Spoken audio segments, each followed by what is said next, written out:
Hindi na raw matutuloy ang panlimang round ng peace negotiation sa pagitan ng pamahalaan at ng National Democratic Front. Ang posible raw na dahilan ay ang pag-anunsyo ng CPP-NPA ng mas pinaigting na atake laban sa gobyerno matapos na pagdedeklara ng martial law sa buong Mindanao. Ang mainit na balita hatid ni Rafi Tima.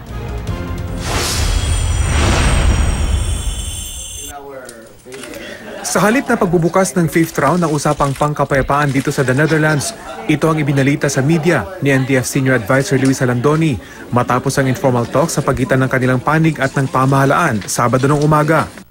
Yung security cluster nag-meeting at yung decision nila ay to break off the 5th round of the peace negotiations. So, very clearly, decision nila na sila yung magkakansela ng 5th round of the peace talks. Ang isa sa mga dahilan daw ng pamahalaan, ang anunsyo kamakailan ng CPP-NPA ng mas pinaigting na pag-atake laban sa gobyerno matapos na deklara ang martial law sa buong Mindanao.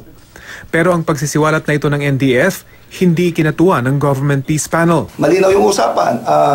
We did not allow media to cover it because of its confidentiality and sensitivity so as not to affect yung peace talks ng 5th round. Nakakalungkot lang na imbis na balikan kami na ipinangako nila, inuna ho kayo na kausapin. So, naitbulaga kami. Nilinaw ng GRP panel hindi pa naman nila kinakansela ang 5th round.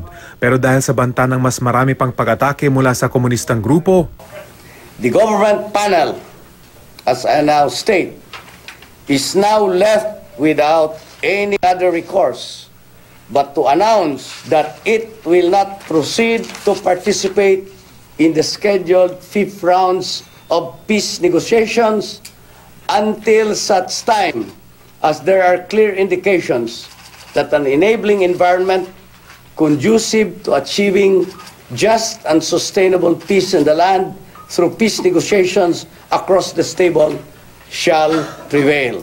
tugon ng NDFP, nagbigay na sila ng rekomendasyon para bawiin ang utos ng mas pinaigting na opensiba laban sa pamahalaan. Pero hanggang kagabi, hinihintay pa raw nila ang sagot mula sa CPP-NPA na nasa Pilipinas. But that should not be a precondition for the fifth round of talks. If they make it a precondition, then we might also have to decide, no? Make a decision, a unilateral decision of our own.